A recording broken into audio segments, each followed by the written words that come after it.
এটা দিদি ভাইয়ের ব্যাপার। দিদি যদি আমায় মারে ধরে যাই কিছু করুক, এটা পরিবারতন্ত্র। আমার রক্তের জিনিস মমতা ব্যানার্জি আমার কাছে ভগবান। ভগবানের কাছে যদি মার খেতে হয় সেটা কিন্তু আমার কাছে আশীর্বাদ। আমি এই আশীর্বাদ নিয়েই মমতা বন্দ্যোপাধ্যায়ের কাছে ৭২ ঘন্টার মধ্যে পৌঁছবো। ক্ষোভের পর সুর একেবারে নরম করলেন বাবুন বন্দ্যোপাধ্যায়, আর তাতেই প্রসঙ্গ একেবারে উস্কে গিয়েছে। তাহলে কি বিজেপির আশঙ্কাই এবার সত্যি হলো? মমতা বন্দ্যোপাধ্যায়ের সম্পর্ক ছিন্ন করার কথা ঘোষণা করতেই সুর বদল করলেন তার প্রাক্তন ভাই বাবুন বন্দ্যোপাধ্যায়। আর এদিকে বুধবার সংবাদ মাধ্যমকে তিনি জানালেন যে ভুল করেছি বলেই দিদি বকেছে, দিদির সঙ্গে দেখা করে সবটা আমি মিটিয়ে নেব। মমতা বন্দ্যোপাধ্যায়ের কড়া অবস্থানের পর হাওড়া থেকে ভোটে দাঁড়ানোর অবস্থান থেকে সরে এলেও হাওড়ার তৃণমূল প্রার্থী প্রসূন বন্দ্যোপাধ্যায়কে নিয়ে নিজের মনোভাব এতটুকু বদলাতে নারাজ মুখ্যমন্ত্রীর ভাই বাবুন বন্দ্যোপাধ্যায়। উল্টে দিদির থেকে কলকাতায় ফিরে সুর আরও চড়া করলেন তিনি। তবে দিদির কথা বলতে একেবারে সুর নরম করে তিনি বলেন যে এটা একেবারেই দিদি ভাইয়ের ব্যাপার। দিদি আজকে বকলো, কালকে পায়ে ধরবো। দিদি যদি আমায় মারে ধরে যাই করুক না কেন, এটা তো পরিবারতন্ত্র। আমার রক্তের জিনিস মমতা ব্যানার্জি আমার কাছে ভগবান। ভগবানের কাছে যদি মার খেতে হয় সেটা কিন্তু আমার কাছে আশীর্বাদ। আমি এই আশীর্বাদকে নিয়েই মমতা বন্দ্যোপাধ্যায়ের কাছে ৭২ ঘন্টার মধ্যে পৌঁছে যাব। কিছু মানুষ এটাকে নিয়ে খেলছে, যারা খেলছে তাদের সঙ্গে খেলা হবে। কি বলছেন বাবুন বন্দ্যোপাধ্যায়, শুনবো। দিদি ভাইয়ের ব্যাপার। দিদি আজকে বকলো, কালকে দিদির সঙ্গে আমি যতই হোক দিদিকে পায়ে ধরে আমি জোরে নেব নিয়ে দিদি আমায় যদি মারে ধরে যা কিছু করুক, এটা পরিবারতন্ত্র।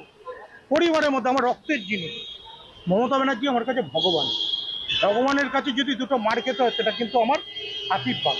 আমি এই আশীর্বাদ নিয়েই মমতা বন্দ্যোপাধ্যায়ের কাছে ৭২ ঘন্টার মধ্যে আমি পৌঁছবো। তাতে আমায় মারুক ধরুক যা কিছু করুক। আরে দিদি বকতেই পারে।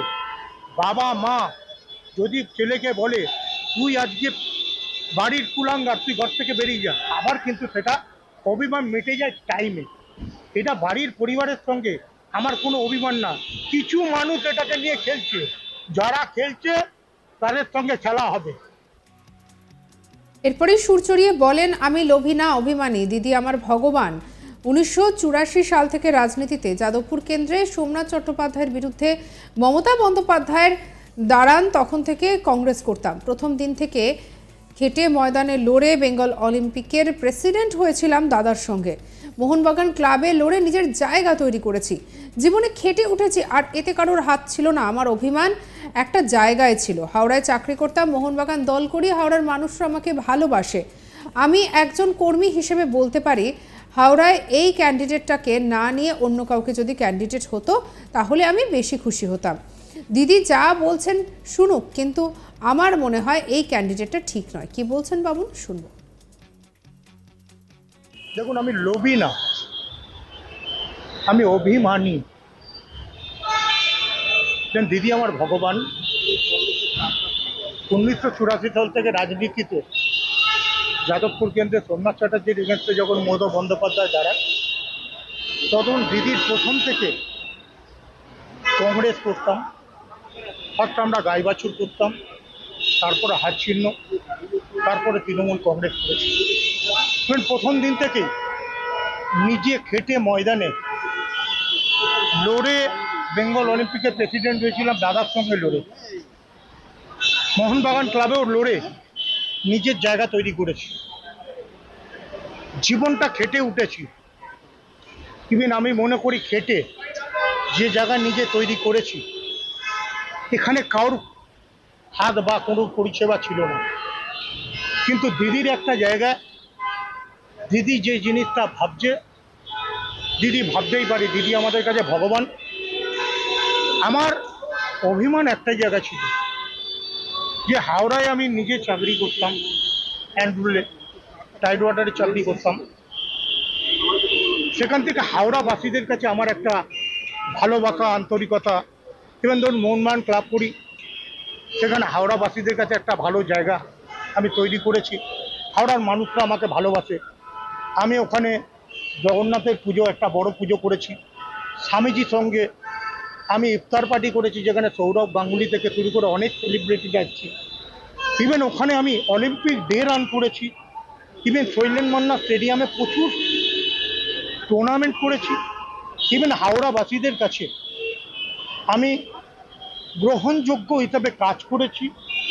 কিন্তু অ্যাজ এ কর্মী হিসেবে আমি আমার জায়গায় বলতেই পারি যে হাওড়ায় এই ক্যান্ডিডেটটাকে না দিয়ে এই ক্যান্ডিডেটটাকে অন্য কেউ যদি ক্যান্ডিডেট হতো, আমি না, অন্য কেউ যদি ক্যান্ডিডেট হতো, আমি তাতে বেশি খুশি হতাম। তার কারণটা হচ্ছে হাওড়ার মানুষের কাছে এরম জিনিস দরকার যে মানুষটা খাটতে পারে। এ মানুষটাকে আমি খাটতে দেখিনি। তাই হাওড়াবাসীদের কাছে আমার একটাই আবেদন,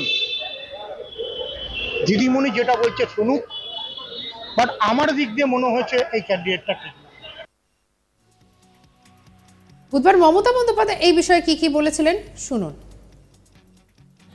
আমাদের কেউ কিন্তু এরকম নয়, এটাতে সবাই খুব ক্ষুব্ধ। এবং আমি সরাসরি বলছি, বড় হলে অনেকের লোভ একটু বেশি বেড়ে যায়। পরিবারটাকে বাদ দিয়ে যে যার খেলা খেলুক। আমার পরিবারের ও কোনো মেম্বার বলে আমি মনে করি না। আজ থেকে আমি সব সম্পর্ক, শুধু আমি নই, আমাদের রক্তের পরিবারেরও যারা আছে, মামাটি মানুষের পরিবারেরও যারা আছে, সমস্ত সম্পর্ক ওর সাথে থেকে ছেদ হয়ে গেল। আজ থেকে কোনো রিলেশন আমার ভাই হিসেবে কেউ পরিচয় দেবেন না। ইন্ডিভিজুয়াল নাগরিক হিসেবে আপনারা কেউ কারো পরিচয় দিতেই পারে, সেটা আলাদা ব্যাপার। তো প্লিজ দয়া করে আমার নামটা ইউজ করবেন না, বিকজ আমি টোটাল ডিসঅ্যাসোসিয়েট করে দিয়েছি আমাদের ফ্যামিলি বন্ডিং, নো রিলেশন। সুতরাং আমাদের দল যাকে প্রার্থী করেছে তিনিই আমাদের প্রার্থী।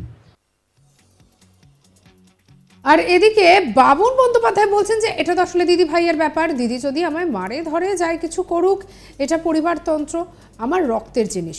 মমতা ব্যানার্জি আমার কাছে ভগবান, ভগবানের কাছে যদি মার খেতে হয় সেটা কিন্তু আমার কাছে আশীর্বাদ। আমি এই আশীর্বাদকে নিয়ে মমতা বন্দ্যোপাধ্যায়ের কাছে 72 ঘন্টার মধ্যে পৌঁছবো।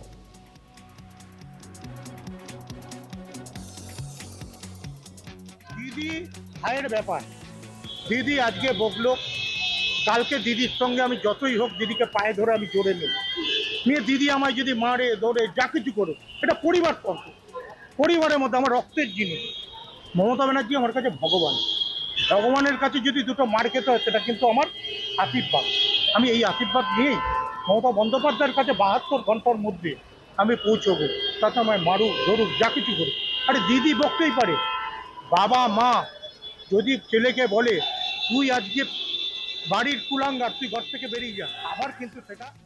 সঙ্গে রাখুন আজ তাক বাংলাকে অন্যান্য খবরের জন্য সাবস্ক্রাইব করে নিন।